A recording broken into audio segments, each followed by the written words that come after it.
මම මහාන වෙලා එච්චර කල් නැහැ. දවසක් උපාසක අම්මා කෙනෙක් දානයක් අරන් ආවා.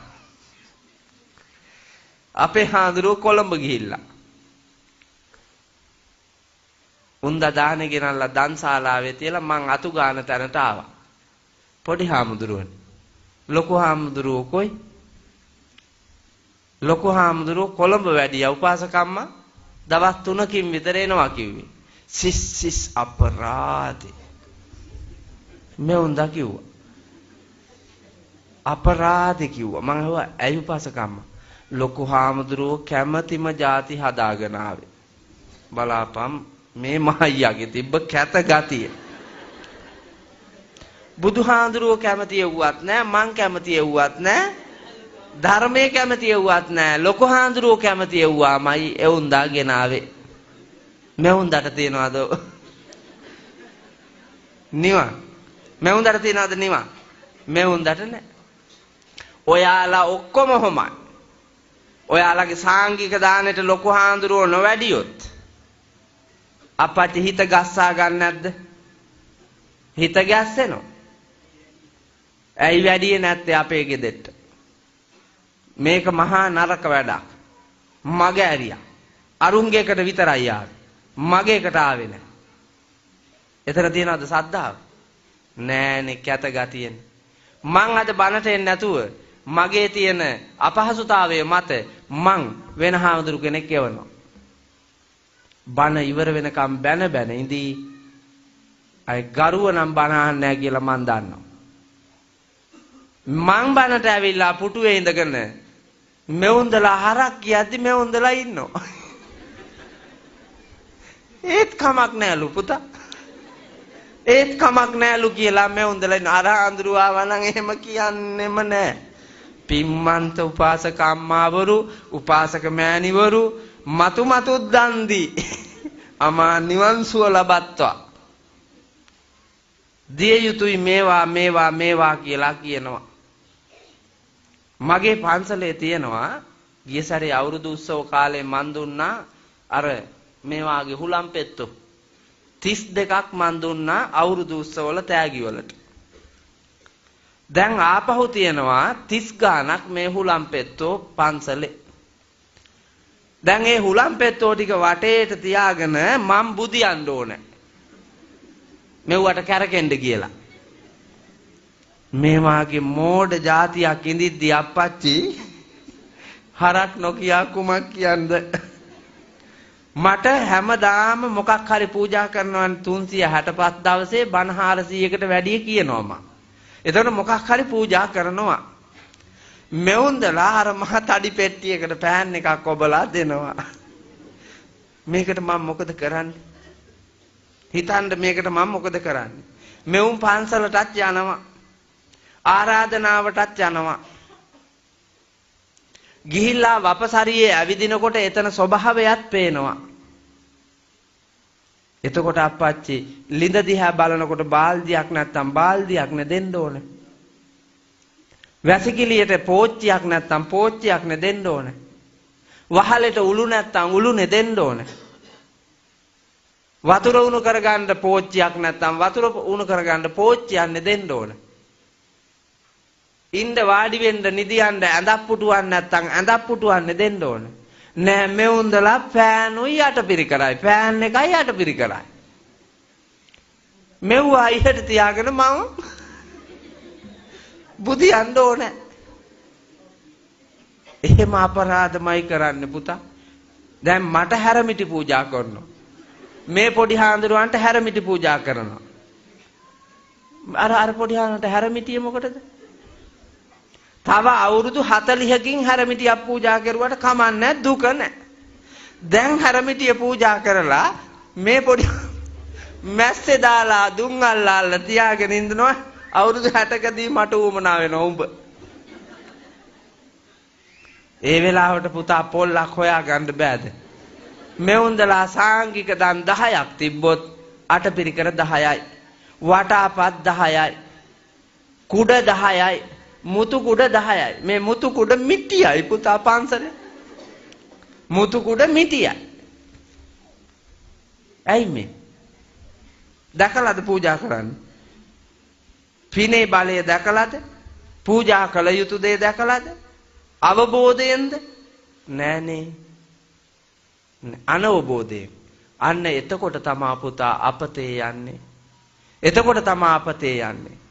7500 අටපිරිකර 6ක් පූජා කෙරුවා මේ ළඟදි බණකට පුතා. 7500යි. ඒ කරලා මගේ වාහනේට තෙල් ගහන්න කියලා රුපියල් 8000ක් දුන්නා. වාහනේ කැඩෙන බින්දන ඒවා හදාගෙන තෙල් ගහගෙන රියදුරු වැටුප් ගෙවාගෙන සියල්ල කරගන්න මගේ ලෙඩ දුක් බලාගෙන ඉන්න රුපියල් 8000ක් දීලා 7500 අටපිරිකර අප්පච්චි 6ක් පූජා කෙරුවා. කීයද බලන්නකෝ ගාන.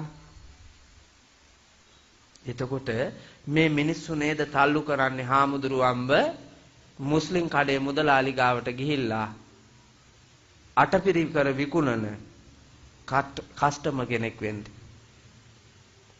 බිස්නස් කාර්යයක් කරන්ද හාමුදුරුවන්ව තල්ලු කෙරුවේ මෙවුන්ද නෙමෙයිද?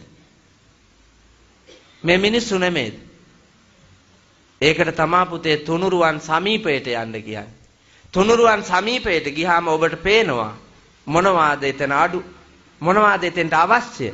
ඒ අවශ්‍ය දේ දෙන්න නැතුව අනවශ්‍ය දේ දුන්නාට වැඩක් නැහැ. මට මතකයි පන්සලක ගන්ටාරයක් තිබුණා පූජා කරලා. ගන්ටාර කුළුණ දි รา පත් වුණා. ඒ ගමන මියගිය සොල්දාදුවෙක්ගේ තාත්තයි අම්මයි අපේ හාමුදුරුවනේ ගන්ටාර කුළුණක් හදලා දෙන්නම් කියලා හාමුදුරුවන්ට එකඟ වෙලා ලස්සන ගන්ටාර කුළුණක් හැදුවා. පිය ගැට පෙළයි ගන්ටාර කුළුණයි ඔක්කොම තොරණත් එක්කම. ඒ හදලා ඒකේ හද එල්ලපු කොක්කේ අර පරණ ගන්ටාර කුළුණේ තිබිච්චි ගන්ටාරේ ගිහිල්ලා එල්ලුවා. එල්ලලා මාසෙයි ගන්ටාරේ ගැහුවේ. එතකොට හාමුදුරුවන්ට ආරංචියක් එනවා ගමෙන් අපේ ගන්ටාරේ අර කෙල්ලලා කාගේවත් නම ගහලා. අපේ ගන්ටාරේ එල්ලලා කාගේවත් නම ගහලලු පුතා. දැන් ඒකේ ලියන්න ඕන ගන්ටාර කුළුණ මුන්දගේ ගන්ටාරේ මුන්දගේ. එහෙම ලියන්න ඕන. එහෙම නැත්තම් පින් නෑ අරුන්දට.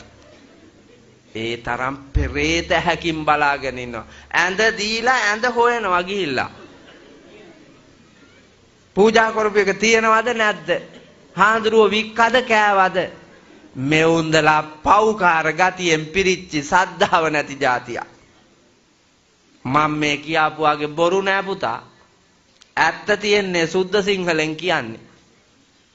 මට වියංගෙන් කිව්ව හැකි වියංගෙන් කිව්වාට තරණගොල්ලා මෙවුන්දලා දන්නේ නෑ. සියඹලංගොම මෙවුන්දලාට තේරෙන්නේ නෑ. ඒ හින්දා සුද්ධ සිංහලෙන් මේ කියන්නේ තේරෙනවා. මම එකයි කිව්වේ අය බණ ඕනන්නෙම නෑ. මේ බණ ඇති කියලා. ඒ හින්දා ධර්මඥානය උපදවාගෙන සංඝ රත්නේ තේරුම් අරගෙන ලෞතර තථාගත බුදුරජාණන් වහන්සේගේ අනන්ත බුදු ගුණ අවබෝධ කරගෙන ජීවිතේ දකින්න. ඔබ ඇත්තටම මේ ජීවිත කාලෙදී අංක 1ට වඳින්න ඕන කාටද?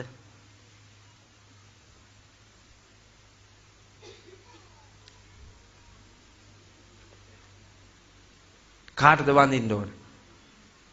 අංක 1ට.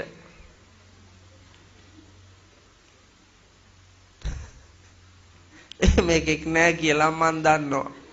අංක 1ට වඳින්න කෙනෙක් නෑ කියලා මන් දන්නවා. අම්මටයි තාත්තට. අංක 1ට. බුදුහාඳුරුවෝ හිටගෙන හිටියත් බුදුහාඳුරුවෝ ඇවිල්ලා වැඩ හිටියත් අංක 1ට වඳින්න ඕන අම්මටයි තාත්තටයි. කවුද එහෙම උගන්වලා තියෙන්නේ? බුදුහාමුදුරුවෝ. එහෙම උගන්වලා තියෙන්නේ බුදුහාමුදුරුවෝ. බුදුන් දකින්න ඇස් දුන්නේ කවුද? අම්මයි තාත්තයි. බුදුන්ව දකින්න හිත් දුන්නේ කවුද? අම්මයි තාත්තයි. බුදුන් ළඟට යන්න දෑත දෙපය වැර වීරිය දුන්නේ කවුද? අම්මයි තාත්තයි. බුදුන් දකින්න විඥාණය බුද්ධිය පසක් කළේ කවුද? අම්මයි තාත්තයි. ඒ හින්දා බුදුහාමුදුරුවෝ මනුදැන වදාලා මම් වඳින්න කලින් වැඳපන් අම්මටයි තාත්තටයි. මට දන් දෙන්න කලින් දීපන් අම්මටයි තාත්තටයි දන්. මාව අනුගමනය කරන්න ඉස්සෙල්ලා අම්මයි තාත්තයි අනුගමනය කරන්න. මව්පියන් පෝෂණය කොට රැක බලා නොගෙන මව්පියන් කෙරෙහි පැහැදීමක් නැති කිසිවෙකුට මා කෙරෙහි පැහැදීමක් ඇති වෙන්න බෑ කිව්වා. ඒ නිසා මව්කම සහ පියකම අවබෝධයෙන් දැක ඔවුන් ආරක්ෂා කරන රත්තරන් දුවෙකු පුතෙකු ලෙස කටයුතු කරන්නට මහන්සි ගන්න ඕන. ඒකත් සද්ධාව.